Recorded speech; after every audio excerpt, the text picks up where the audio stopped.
Ladies and gentlemen, please welcome Nancy Isenberg and Benjamin Reiss.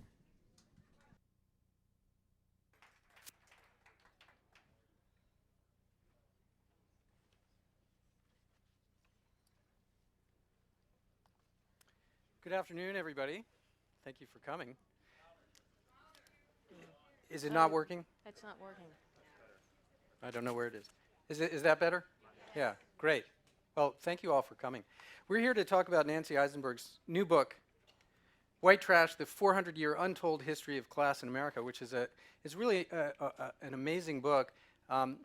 It's a dark story and disturbing in some points, but it's also managed to be a very lively book that I really had a lot of fun reading. And it goes from addressing the careers of major political figures in our history, from folks like Thomas Jefferson and James Vardaman, who is somebody who I learned about in reading this book, to discussing folks like Dolly Parton and Elvis Presley. And it's a story of it's the story of American history told through the perspective of generally the white underclass, and it intersects with the story of race at several key points, and I hope we'll have a chance to talk about that. But that group, that because of course we now are cursed with living in interesting times, it's a group that has suddenly received a lot of cultural analysis, and there have been many books published recently about trying to understand this segment of American society that so often doesn't get remarked upon, or that gets flown over, or neglected in many of our political discussions, but has kind of reasserted itself as an important group. And for the national political conversation, it's been interesting to read how issues of class in the last couple of years have suddenly been on the front pages of newspapers and on cable news shows, trying to understand who is this group and what do they want, and what happened, and how does it matter to the American political present. And I think this rather sudden preoccupation with class issues tells us something about a lack in the way we've told the story of American history and the way it's been taught in schools. We tend to cover the groups that are in power. We cover presidential history, the great decisions that go behind wars, and we do give some attention to groups that have been disenfranchised at different points. We do have Black History Month that's sometimes honored in the breach, but it is supposedly part of the core curriculum of so many school districts in our country. We do have a kind of framework for talking about women's history and the development of suffrage and equal rights and so on, but we have an impoverished language for thinking about social class and economic inequality, and that's why I think this book is so important and really gives us a deep backdrop. We can't understand the issues about what's happening today without understanding where they've come from over a long period of time. And so I wanted to start with Nancy by asking you, why do you think Americans have had so much trouble talking about class, given that it's been so central to the shaping of the American experience? Why has this sort of caught folks by surprise now? Well, I think one of the reasons that we don't like to talk about class can take us back to the American Revolution. One of the people that I write about in this book is Thomas Jefferson. What is he known for? The Declaration of Independence. And one of the things that Jefferson and the founders used to mobilize the revolution, and then the next generation to define why the revolution was important, is that we had broken from the British class system, that we were creating a new and distinctive nation. And as we know, politics is about political rhetoric. It is about how do we define ourselves as a nation. And often nations, and ours is true in this case, we define ourselves in opposition to some other nation, and that was Great Britain. So this has always been a part of the story. In addition to that myth, we have the other myth that Jefferson and Benjamin Franklin, who I write about, are also responsible for. We also imagine that America is the land of opportunity. This is the idea that people who come to this country come because they know that this is the land where you can rise up the ladder. The idea that if you do work hard, that you will succeed.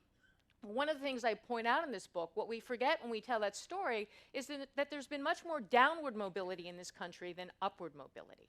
Because that's not the happy story that we want to hear. We don't want to talk about failure. We don't want to talk about people who are losers. We don't want to talk about people who don't fit the scenario of what it means to be an American. Now, the way Franklin and Jefferson contributed to this myth, what the founders actually believed at the time of the Revolution is that what was distinctive about the United States was that we were going to occupy a continent. And Tom Paine sort of dismissively referred to, there's no way a continent should be ruled by a tiny island. So that that continent metaphor was very important because this fits in and continues into the 19th century. This idea that the promise of America, the idea of social mobility, was actually tied to being able to move westward.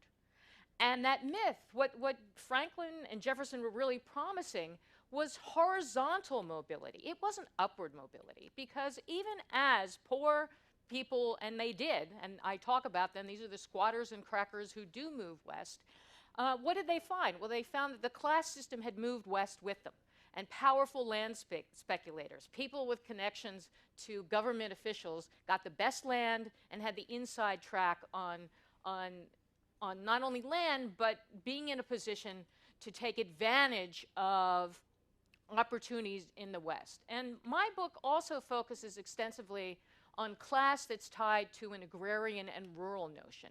We forget that in the United States, most people lived in a rural, a rural environment, the majority, all the way up to 1900. So part of our history is connected to an agrarian notion of class. And this is, I think, when we try to imagine class today, and when we try to think about the language of class, which is the other thing that I wanted to address, is one of the things I wanted to do with this book was avoid the problem, and this is something even good historians do, avoid the problem of using neutral language, which often conceals what people really felt or talked about. So, for example, many historians will refer to Western migration, and they'll use the term settler, as if everybody's a settler. Well, actually, that's not the way they talked about them. They referred to the poor, as I said, as squatters and crackers. And both of those terminologies are inherited from the British once again, because the British hated vagrants. They were the nomadic, mobile poor, and that's what squatters and crackers were. And it's still a very important idea today, because they were not only dismissed for being disruptive, for being noisy, for being individuals who were perhaps connected to crime, but their biggest sin was the fact that they didn't own land, that they weren't property owners. And this is still a very important measure today for how we define people. And that is, it's not just your income that matters, but it's being able to own property, being able to own a home. And then, as I talk about later in the book, is the importance of where you live reinforces your class identity. You can't just live anywhere in this country. To live in a certain neighborhood, there are zoning laws. The rise of suburbia divided us in terms of our class background. Communities are hostile. They don't want, not only do they not want low-income housing, but they may not want condos, or they may not want apartments, because they imagine that will create a different class mix in society. So being landless was a very important way to dismiss the poor. As I drive around my home city of Atlanta, sometimes I look at signs advertising real estate, and there will be a sign saying, that way homes in the 600,000s, that way homes in the 300,000s, right? And we do have this way of spatializing our Right. our class distinctions. But you talk about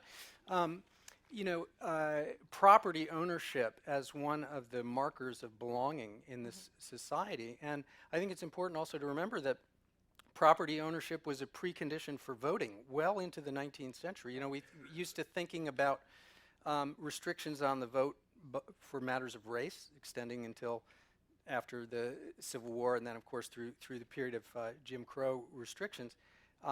Thinking about restrictions in terms of gender, that women didn't get the vote until the early 20th century, but just really startling to rethink American history from the point of view that there was a democracy for the propertied elite, really right up until the middle of the 19th century. Right. I mean, and this is one of the things I look at. I mean, we think of the Jacksonian period as kind of opening the door for the expansion of suffrage, for the expansion of the right to vote. But at the moment that happened, first of all, even in Jackson's own state, the property requirements were not removed until after he was elected. So many states kept the property restrictions. And then on top of that, what's so fascinating, when there were states that removed some property restrictions, municipal areas established new property restrictions. So someone might be able to vote in a congressional election, but they wouldn't be able to vote in any city or municipal elections. So there were these whole new wave of laws that denied paupers, the poor, the vagrant from being able to vote. And this is one of the things that I think we have, you know, we look at today and we know the controversy that there are efforts, very partisan efforts, to restrict certain groups from the right to vote. But this is a problem that's been with democracy from the very beginning.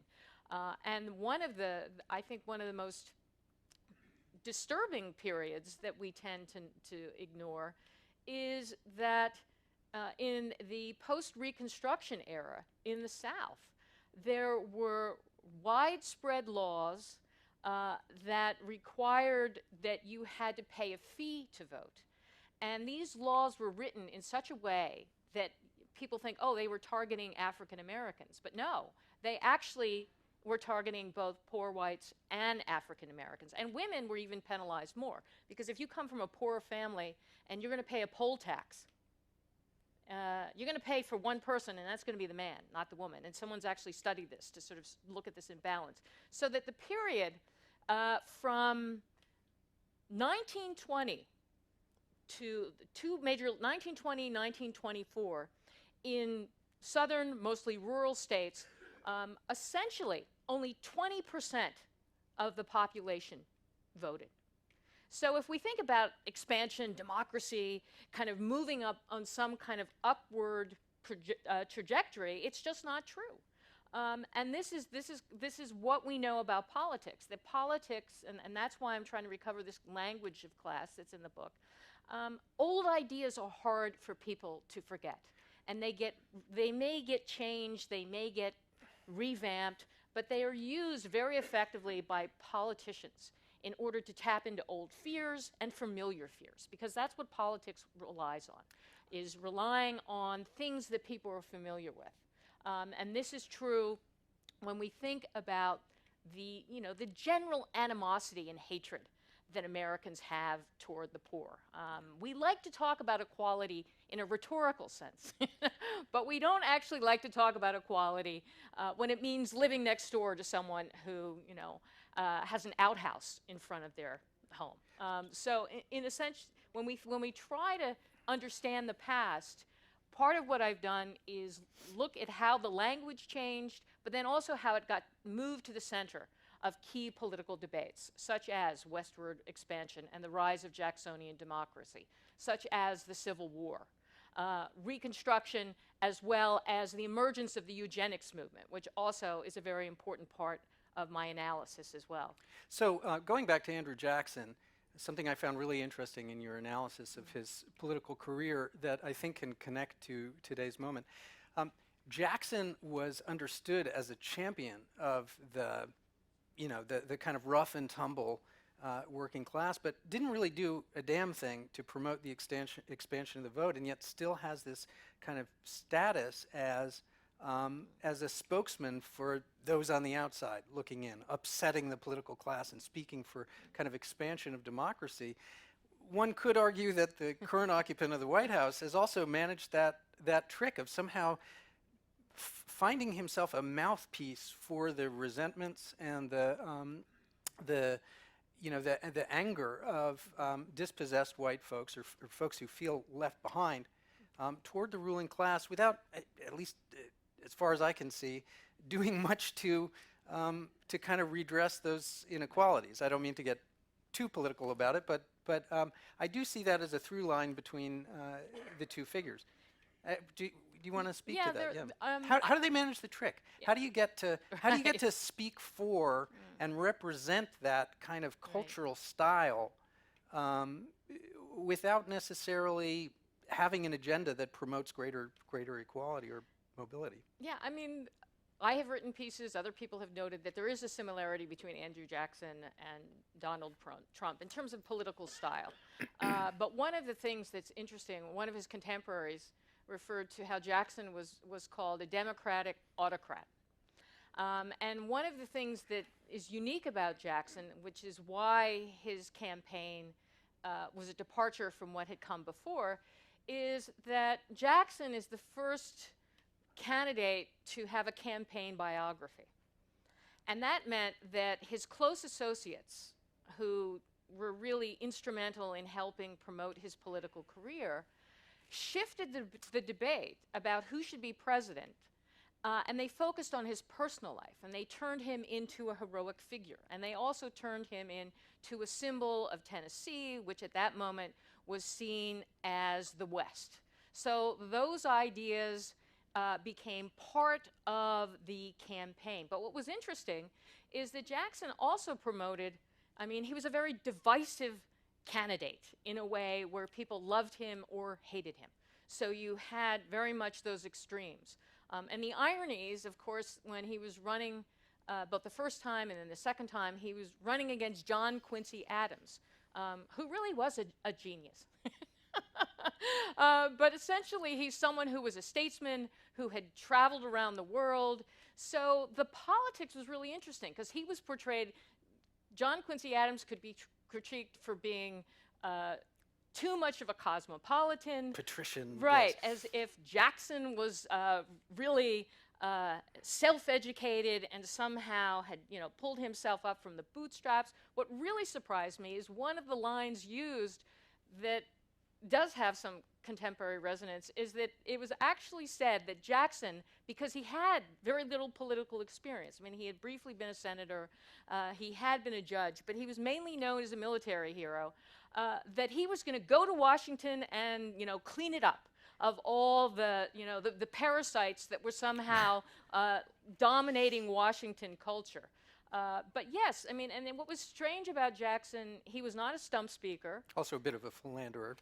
Yes, and his personal life also became a very contentious issue because you have to understand that divorce laws were very different in the early 19th century, and his wife had been previously married, and in order to get a divorce, she had to, and Jackson escorted her, she had to relocate. Basically, this was for desertion. And this would provide legitimate legal grounds to get a divorce. Now, she had made a deal with her former husband. He was willing to go along with this. But by the time, and this was widely accepted as a practice, even though the laws had not yet changed, to allow for people to petition for other reasons for divorce. So by the time he is running as president, the opposition is more than willing to go after both Jackson and Jackson's wife. They are both accused of adultery. His wife is accused of being a bigamist. And then on top of that, there's a heavy dose of class rhetoric. His wife is mocked for, her favorite tune was Possum Up a Gum Tree. They claimed that she shouldn't even be allowed to go to Washington, that she was basically so lower class that she looked like a washerwoman. And, fortunately for Rachel Jackson, and unfortunately she died and never did go to Washington, but she was ridiculed in the press. And one of the most disturbing attacks against Rachel Jackson is that a John Quincy Adams supporter in Kentucky attacked her for having tanned skin. Now this, as we know, this is one of the origins, but not the only one, for the term redneck. Because if you're a redneck, what that essentially means is you're someone who's worked out in the sun.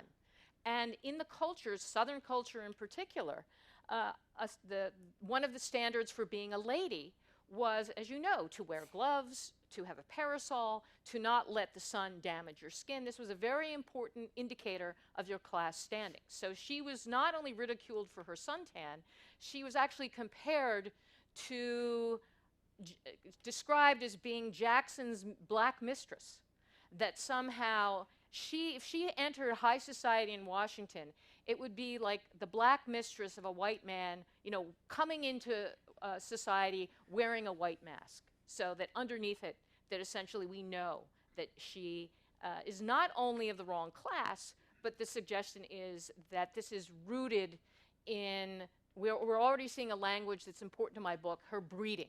And this is another thing that it gets inherited from the British notion, that breeding was a very important thing, not only inherited in terms of your family, but it becomes a way to talk about class and racial differences. Breeding, pedigree, and that, in a sense, being from Tennessee, she was already from the wrong pedigree.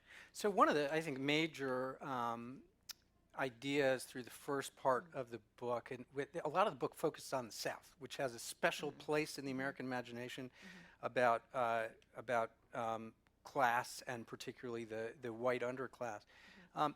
But what the introduction of slavery did to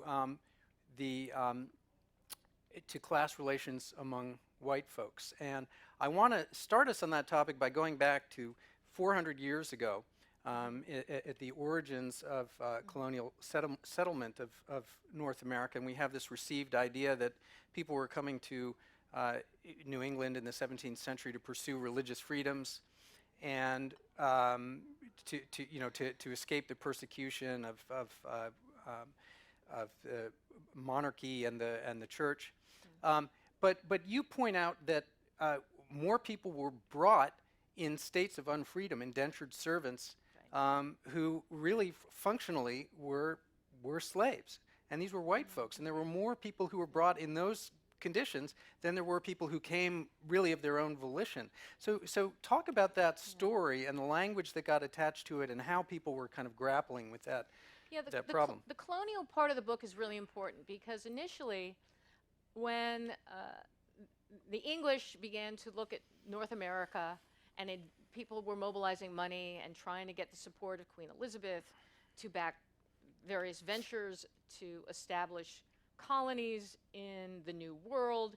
Essentially, the way they talked about what would be the function of the New World is that they thought it would often be a solution for the poverty problems back in England. One of the ways they described the role of the New World, and they described the people who would be brought over there. The term that was used was as waste people.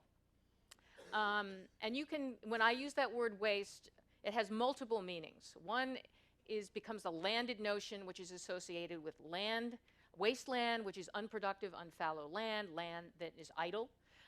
It also has those rather unpleasant notions of fecal waste. And squatter, too, has that implication, right. Who's squatting and what's coming out of that squatting. One of the most disturbing terms is off-scourings. Look it up. Go to your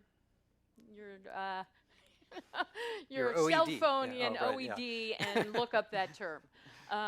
But from the British point of view, I mean, one of the things about the Elizabethan period is they were very direct and they didn't try to hide what they felt about the poor. So when they imagined they assumed that poor people had four options of what would happen to them. Either they would die from starvation, they would die of disease, they would be sent off to fight wars, and they would die again. And then the last option was they would be sent to the colonies.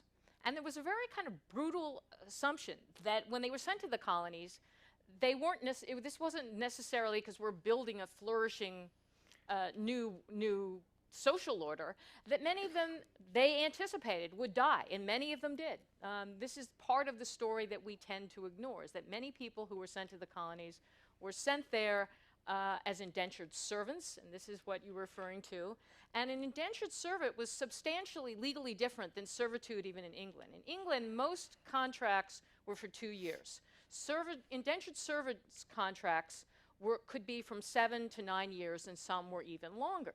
The other thing we tend to ignore is that many of the indentured servants that were sent to the New World were children.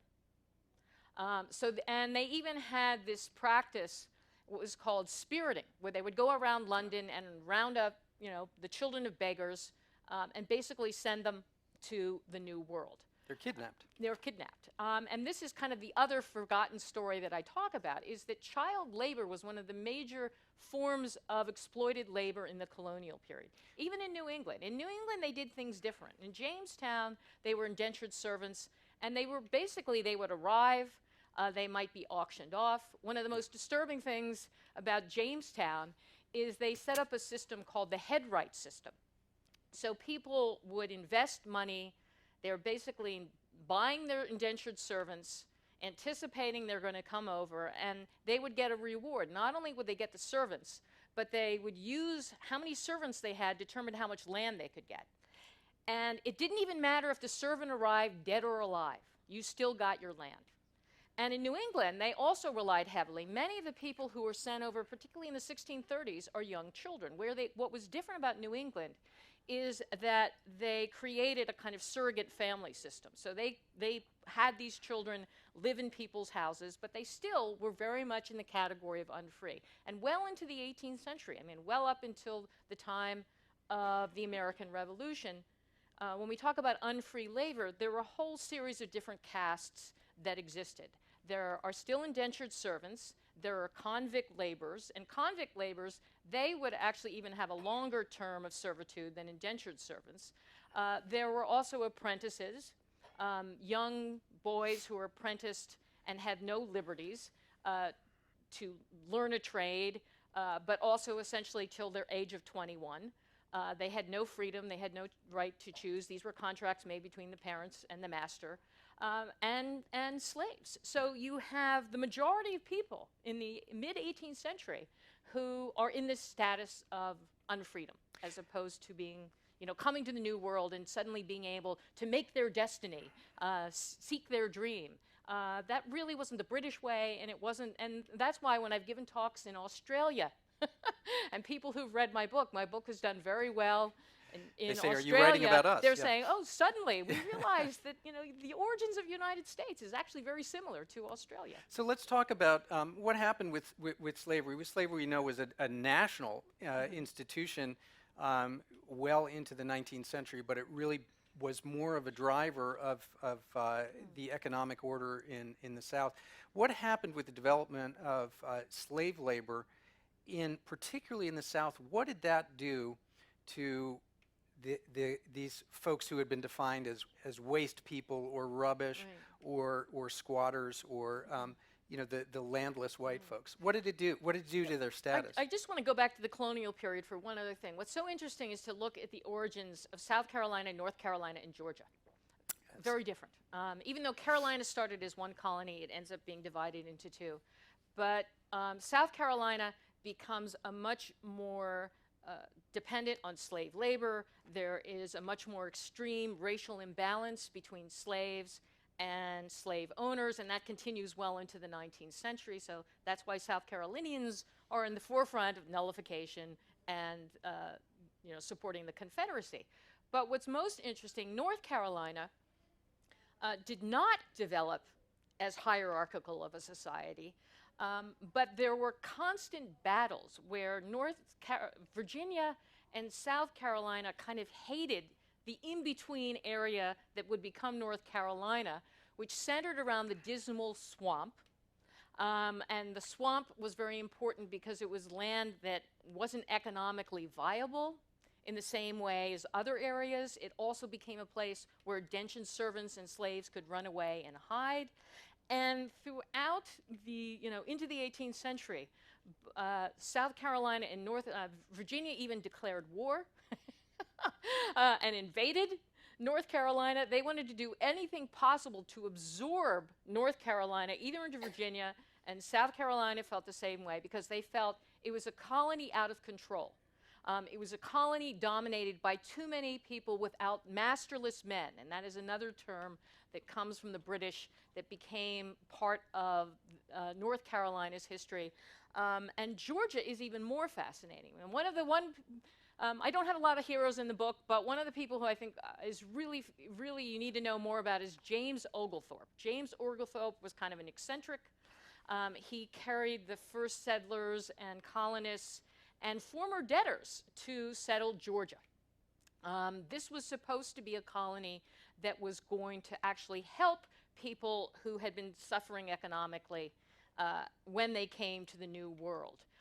And what he did that was what he understood, and this is kind of an important, very important thing for understanding class and race and the development in the South, is what he realized immediately when he saw South Carolina and the way South Carolina was organized.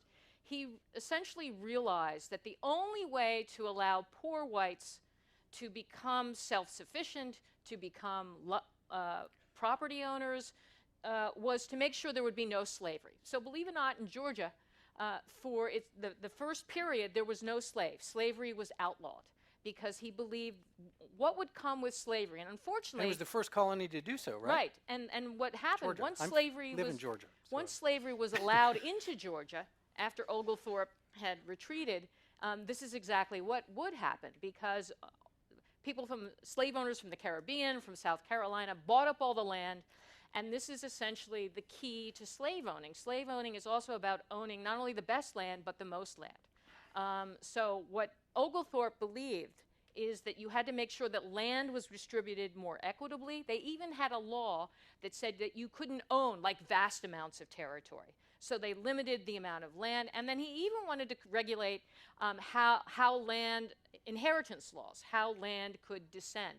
Because one of the things, and this is what happens in Virginia, is that essentially if you're poor, you're going to be vulnerable. Someone with more money may try to come up, pay you not very much money for your piece of land, and then you've lost the only security that you have. So he revised the inheritance laws to say that the parent didn't have the right to sell that land, that land was going to pass down to the child, and to sort of maintain that in order to protect these families, because unfortunately this is exactly what happens when slavery is introduced into Georgia, is that many slave traders try to get people to sell their land, promising to sell them slaves. And there's a lot of opposition in Georgia, too. Not everyone supports Oglethorpe. It's a divided colony. Well, when they saw the folks in the Carolinas Right. using slave labor to clear the swamp or whatever, they say, hey, why can't we do that? Right. And you can just so it imagine. didn't last long, that Right. Georgia So experiment. it was a very controversial position that he instituted, but it's an awareness of when we think about the South at this time, a very clear awareness of the class divisions between the powerful elite slave owners and plantation owners, and they also had a lot of the political power, as well as the clear awareness of what is the relationship between indentured servants and between slaves, and then on top of that, between small landowners, which is the world that Oglethorpe was trying to institute, but in the long run, he lost. Yeah. He lost the battle. I want to ask you one more question that's kind of outside of the frame of the book, and then maybe we'll have a chance to get a few questions from the floor. And that is, so I live in Atlanta. I live in a pretty deep red state, and I live in a state also that has fought some battles over preserving the memory of the Confederacy. But in Atlanta proper, when you drive around, you don't see a lot of Confederate flags. I was driving around this summer in rural Maine, in western Maine, and I saw about a half a dozen Confederate flags flying from people's porches. And somehow that symbol has turned into something about rural, white, working class identity that has just a mutated meaning. And I wanted to ask you, since I've got you here, if you can help me understand what happened there. Well, first of all, it's very strange because in my chapter on the Civil War, I talk about the intersection of race and class, and what has been forgotten about the Confederacy. The Confederacy was very proud of its elitism and actually was very strident about seeing that what they were preserving was not only the incredible economic investment that they had in slavery, and that's the one thing when they write the Confederate Constitution, that's the one thing that they change in terms of using the model of the federal Constitution to ensure that slavery will be protected. But they also were very aware, and they made a rhetorical argument, that they felt that the society in the South was superior to the society of the North. And it is James Hammond, who was a senator from South Carolina, who came up with the term mudsills. And basically what he argued was that he was very blatant about class, and class distinctions have to be maintained. He said that every society has to have its mudsills. Now, if you don't know what a mudsill is the post that's stuck into the mud when you're building a house. So again, same way Lincoln had, the house metaphor was very popular in the Civil War. And he went on to say that Southern society was superior because essentially what they did in the South, we made sure that only it was people of African American descent who would serve as the mudsills, the base of society. And he said, these are the people who do the drudge work, who do the drudgery. And then he went on to say that in the North, they had created a very dangerous society. And it's really quite remarkable because he goes on to say that in the North, they not only were oppressing people of their own blood, where he was referring to people who were white and of European descent, but he also went on to say that essentially that the North, that democracy was a dangerous thing.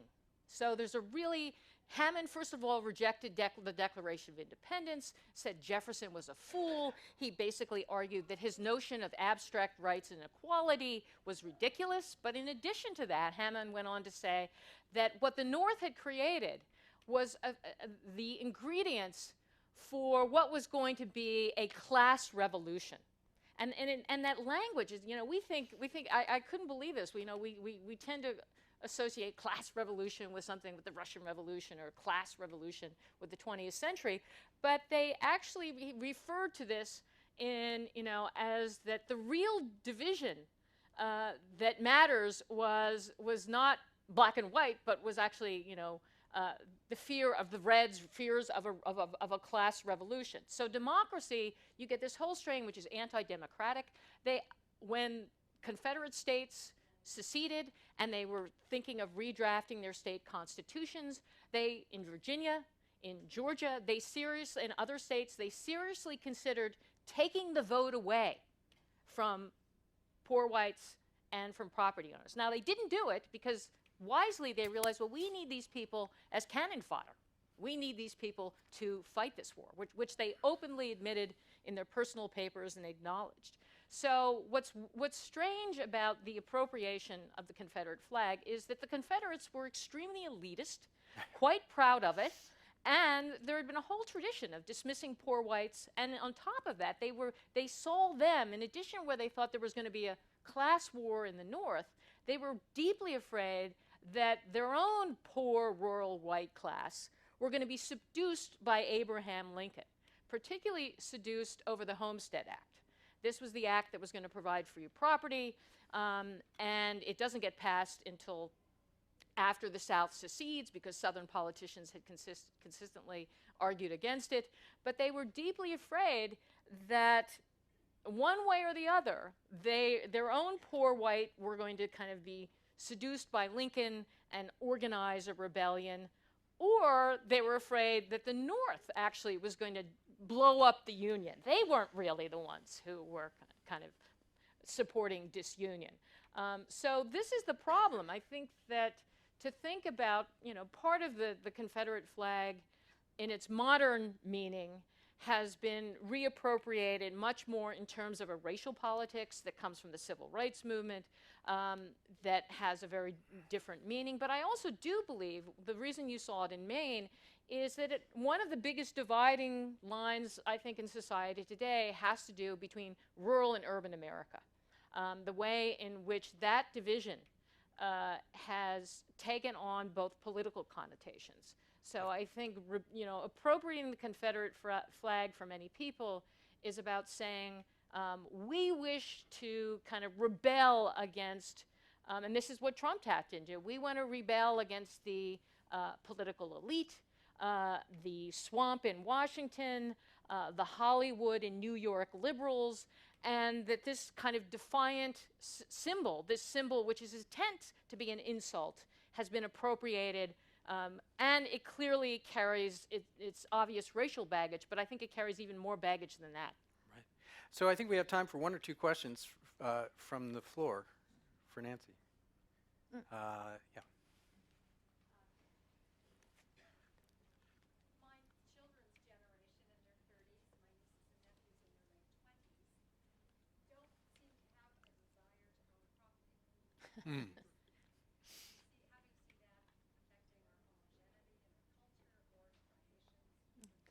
I'm going to repeat the question because I think we were told Yeah. to do this before. Yeah, she asked that that the children of this generation seem less likely to want to own property. Now, I have to admit, I'm a condo owner. But if you think about, I think about the condo. The condo is really an apartment that is still property because it's an investment that you were making, even though it looks like an apartment. As I said, part of my focus has been on rural America and land values. I think that we still are very much obsessed in this country with symbols of class as well as landed property. One of the books I wrote a review of, it's by a photographer. It's called Generation Wealth. If you get a chance to see it, it's really quite remarkable because it's talking about in America today, even if you aren't wealthy, you appropriate the status symbols, like imitation name brand handbags, or there is definitely a desire of people wanting to put on the performance that they have class status, even if they're not wealthy, or this idea that the driving goal in life is to have class is not just about your income, and this is one of the things I highlight in the book, but it is. There's a corporeal nature to class. It's how you look, and this is also very English. It's how you talk. It's how you present yourself in public. It is about your education level. It is about, even if you live in a condo, if it's a nice condo in a nice neighborhood, you still, and even if it's in a cool neighborhood, that also has class connotations. So it's not living in a trailer, it's not living in a hovel, it's not living in a shebang. I can go through all the negative terms that are used to describe the home you live in. So class is much bigger than just about income. That isn't it. We wear our class on our sleeves. And I think that even if they don't want to own property, there's other ways that one in America today can express your class position. So we've got about 2 minutes left, so time for one more question. Did you? Can you talk about why you're so passionate about this subject? What sparked your interest in it? So the question is why she's so passionate about it and what sparked her interest. You could tell, you picked up on the passion part? Yeah. Well, I'm passionate about anything I write about. You have to realize I spent 7 years researching this book. This is part of the luxury of being an academic, is you spend, and as a historian, you spend hours in an archive tracking down obscure sources. But I feel, and my first book was on the women's rights movement, and I felt very passionate about that as well. But I feel part of the way I approach history is often about deconstructing myths we tell ourselves. And I do believe that in my interactions with people who aren't historians, even looking about how academia has developed over the time that I've been in the profession, there are, I think, for me, what you begin to see is the kind of big omissions, things like we assume we know the narrative that we're going to tell. And I'm really interested in going there and saying that, what is the accepted common sense or the consensus of the way we think the world is organized is probably incorrect. And as historians know, once you dig digging, you really begin to see, you find connections, you see things that I think have been glossed over. So I'd say part of it is, most of my life I'm kind of very quiet and sedate. Another part, I'm out playing tennis. And then another part, when I get into a topic, it does consume you because that's the joy of thinking and being an intellectual. So I think that's about all the time we have. I'm sure. You going out to